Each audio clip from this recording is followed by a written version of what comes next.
Seguramente todos ustedes habrán oído la célebre frase «y sin embargo se mueve», atribuida a Galileo cuando un tribunal de la Santa Inquisición le hizo adjurar de sus ideas de que la Tierra giraba alrededor del Sol. Sin embargo, es seguramente mucho mejor esta otra cita del mismo Galileo para abrir esta serie de programas de matemáticas. Decía Galileo: «El universo es un libro escrito en el lenguaje de las matemáticas, siendo sus caracteres triángulos, círculos y otras figuras geométricas, sin las cuales es humanamente imposible comprender una sola palabra. Sin ellos solo se conseguirá vagar por un oscuro laberinto». Aunque la frase pueda parecer un poco excesiva, Galileo llevaba razón. Y de hecho, desde el siglo XVII hasta nuestros días, un sinfín de fenómenos naturales se han explicado gracias a las matemáticas. Newton, que por aquellas coincidencias de la historia nació el mismo año que moría Galileo, no solamente vino a dar la razón a Galileo, sino que demostró, exclusivamente basándose en las matemáticas, las leyes que regían el movimiento de todos los astros del sistema solar. No es ninguna casualidad que un tripulante del Apolo 11, cuando la nave estaba abandonando la órbita terrestre, comunicase al mundo: ahora es Newton quien nos conduce. Desde entonces, no solamente en la física, sino en la práctica totalidad de las ciencias, en la biología, en la química, en la economía, en la medicina, las matemáticas se han demostrado como un instrumento imprescindible para comprender y explicar el universo que nos rodea. Pero no solamente para comprender y explicarlo, sino para hacerlo también más confortable. Desde el simple hecho de encender una luz, de llamar por teléfono, de calentar la comida en el microondas, hasta hacer unas fotos de la superficie de Júpiter a unos cientos de kilómetros, todo ello sería impensable sin el soporte que las matemáticas le han dado a los técnicos, a los ingenieros y a los físicos en los campos más variados. Para tranquilidad de todos ustedes, y antes de que apaguen el televisor o cambien de canal, les queremos decir que nuestro objetivo no es en absoluto sumergirnos en un océano de fórmulas, de ecuaciones, de logaritmos y de otros tecnicismos que seguramente a ustedes les traen recuerdos poco gratos. Nuestro objetivo es menos pretencioso. Lo que queremos es que descubran con nosotros que las matemáticas están ahí, presentes en las manifestaciones más insospechadas de nuestra vida cotidiana. Que las plantas crecen siguiendo pautas matemáticas, que los animales se desarrollan e incluso se mueven siguiendo leyes matemáticas, que las cenefas que tenemos en nuestros cuartos de baño se construyen a través de movimientos geométricos, que cada vez que arrancamos el coche, el cuentakilómetros empieza a calcular utilizando el número pi, y que hasta el azar, eso que parece tan impredecible, lo es menos si lo miramos con ojos matemáticos. Ojos matemáticos, esa es nuestra idea. Lo que pretendemos es proporcionarles de una manera sencilla y amena unas gafas que nos permitan, al igual que los lentes de infrarrojos nos permiten ver por la noche, descubrir los procesos matemáticos que se están desarrollando a nuestro alrededor. Unas gafas que, por desgracia, no se pueden comprar en ningún sitio, que están en el interior de nuestro cerebro y, como decía Galileo, no nos van a permitir salir del laberinto, pero al menos nos permitirán saber en qué punto del mismo estamos. Esto es un rectángulo. Bueno, realmente es un billete. Lo que quiero decir es que tiene forma de rectángulo. El rectángulo es una de las formas geométricas que más habitualmente aparecen en nuestro entorno. Numerosos objetos que vemos y tocamos todos los días tienen forma de rectángulo. Esta billetera tiene forma rectangular. Esta tarjeta de crédito tiene forma rectangular. Esta calculadora también tiene forma rectangular. Hay una infinidad de objetos que tienen forma de rectángulo a nuestro alrededor. La mayoría de los deportes se practican en campos que son rectangulares. Muchas de sus zonas además son a su vez rectángulos. Pero de entre todos los rectángulos hay algunos que son especialmente armoniosos, hasta tal punto que las primeras tarjetas de crédito tenían las proporciones de esos rectángulos. Aquí tenemos dos de ellos. Estos rectángulos tienen unas proporciones determinadas y una extraña propiedad. Vamos a ver cuáles. Tomamos uno de los dos y vamos a cortar en él el cuadrado más grande posible.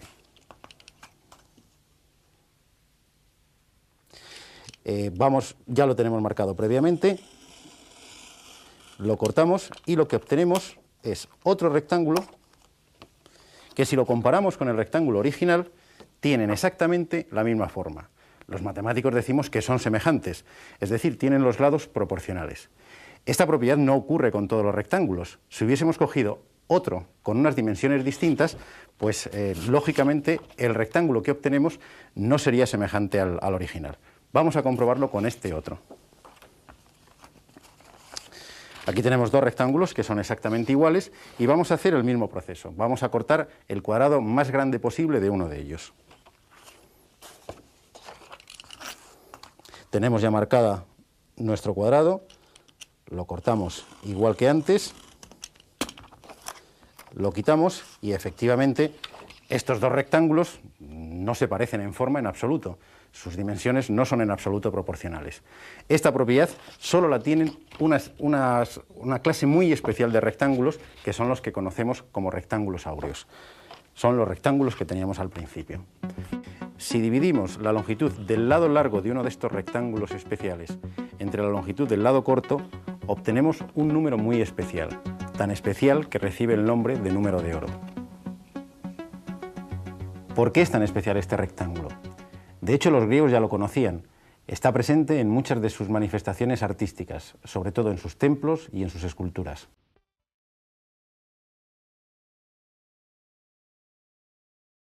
El hecho de que los griegos y posteriormente artistas de todas las épocas hayan adoptado esta proporción como modelo de armonía y de belleza ya sería motivo suficiente para tratar a este extraño número con respeto. Artistas y matemáticos tan notables como Luca Pacioli, como Leonardo da Vinci o como Alberto Durero, han designado a este número con nombres tan expresivos como sección áurea, razón áurea o divina proporción. Desde el Renacimiento, grandes pintores han utilizado en sus obras maestras dimensiones relacionadas con la razón áurea.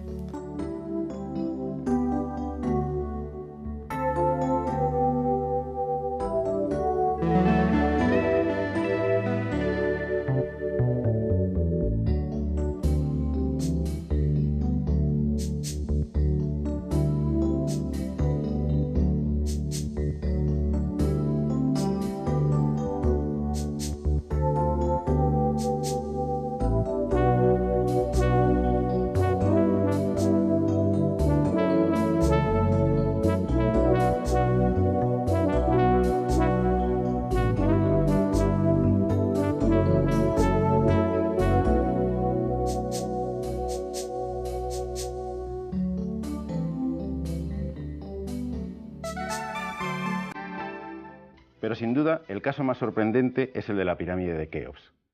Mucho se ha especulado, y a veces con muy poco fundamento, sobre las prodigiosas relaciones numéricas encontradas en las proporciones de las pirámides de Egipto.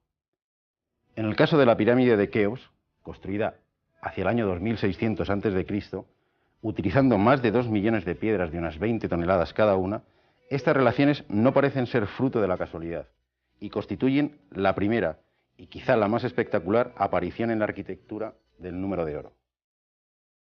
Heródoto, el famoso historiador griego del siglo V a.C., cuenta que los sacerdotes egipcios le habían mostrado el hecho de que las dimensiones de la pirámide eran tales que el cuadrado de la altura total era exactamente igual al área de una de las caras. Este dato, atribuible a un exceso de meticulosidad del arquitecto egipcio, no es en sí nada llamativo. Pero si analizamos las características geométricas que de él se deducen, podemos descubrir con asombro que los egipcios, hace 3000 años, ya conocían y aplicaban la razón áurea. En efecto, el número de oro aparece no una vez, sino hasta 3 veces en relaciones numéricas entre distintos elementos de la pirámide. Así, la razón entre la altura de una cara y la mitad del lado de la base es 1,618, es decir, el número de oro. Pero no acaban aquí las sorpresas.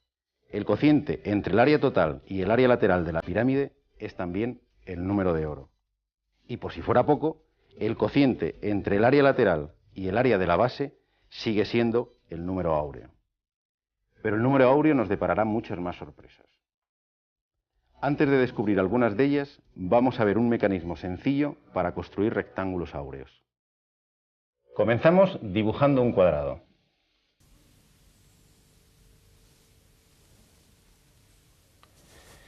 Sobre este cuadrado marcamos el punto medio de uno de los lados y trazamos un arco de circunferencia cuyo radio sea la distancia desde este punto medio hasta el vértice superior hasta que encuentre a la prolongación del lado inferior.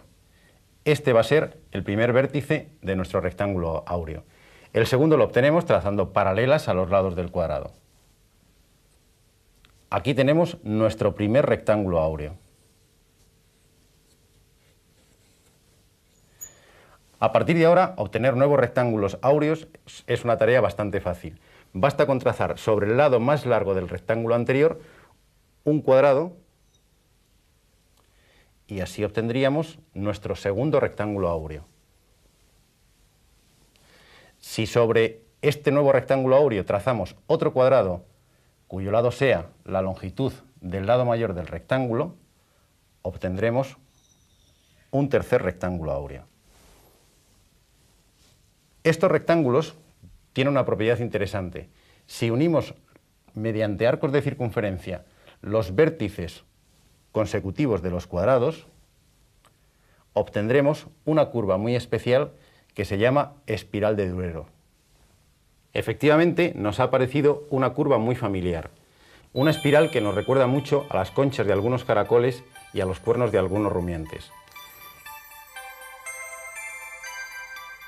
Esta espiral fue descubierta por el pintor renacentista Alberto Durero y desde entonces muchos científicos y matemáticos asocian esta espiral con el crecimiento de las conchas de los moluscos. En la naturaleza nos sorprenden de vez en cuando fenómenos de los más insospechados en que aparece esta curva. Desde una galaxia hasta un huracán parece que se sienten atraídos por la belleza de esta curva. En el mundo vegetal los ejemplos también nos dejan perplejos. Esto explica por qué muchos científicos han defendido a veces con demasiado entusiasmo que muchos animales y plantas cuyo crecimiento se produce manteniendo la forma y conservando las proporciones entre sus partes están directamente relacionados con el número de oro. La naturaleza presenta con sospechosa frecuencia formas relacionadas con los pentágonos. ¿Estos fenómenos estarán relacionados con nuestro amigo el número de oro? Para responder a esta pregunta tenemos que remontarnos a un símbolo que utilizaba la escuela pitagórica. Pitágoras y su escuela constituían una sociedad secreta de carácter religioso-filosófico y sus adeptos se identificaban entre sí utilizando este símbolo. Este símbolo se llama pentagrama o pentágono estrellado. En el pentagrama aparecen segmentos de distintas longitudes. Aquí tenemos el primero, el segundo, el tercero y el cuarto. Pues bien, todos estos segmentos están relacionados entre sí mediante el número de oro. De esta manera, el cociente entre el primero y el segundo es exactamente la razón áurea, pero el cociente entre este y el tercero es también la razón áurea. Y por último, el cociente entre el tercero y el cuarto sigue siendo la razón áurea. ¿Será este el motivo de la predilección de muchas plantas y animales por las formas pentagonales?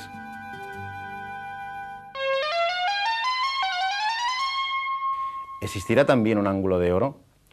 Pues efectivamente, podemos dividir la circunferencia en dos ángulos de tal manera que la razón entre el ángulo mayor y el ángulo menor sea exactamente el número de oro. El menor de estos ángulos mide aproximadamente 137 grados 30 minutos.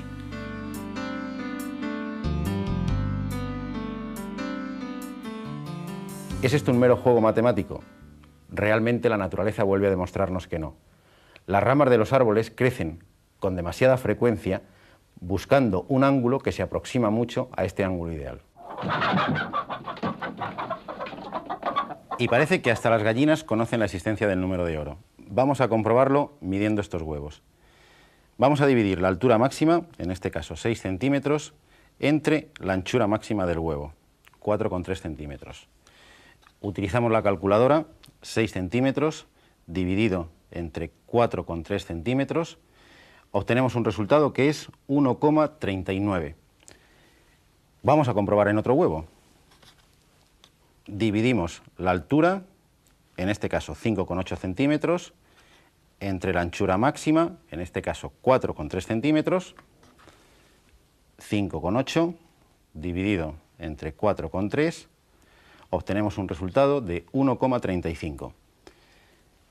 Efectivamente, ninguno de estos dos números parece coincidir con el número de oro, pero lo que ustedes pueden comprobar en sus casas es que si con cualquier huevo dividimos la altura máxima entre su anchura máxima, vamos a obtener siempre un número que va a estar comprendido entre la raíz del número de oro, que mide 1,27, y el propio número de oro, 1,61. Eso sí, les aconsejo que lo prueben con huevos duros para evitar cualquier accidente doméstico.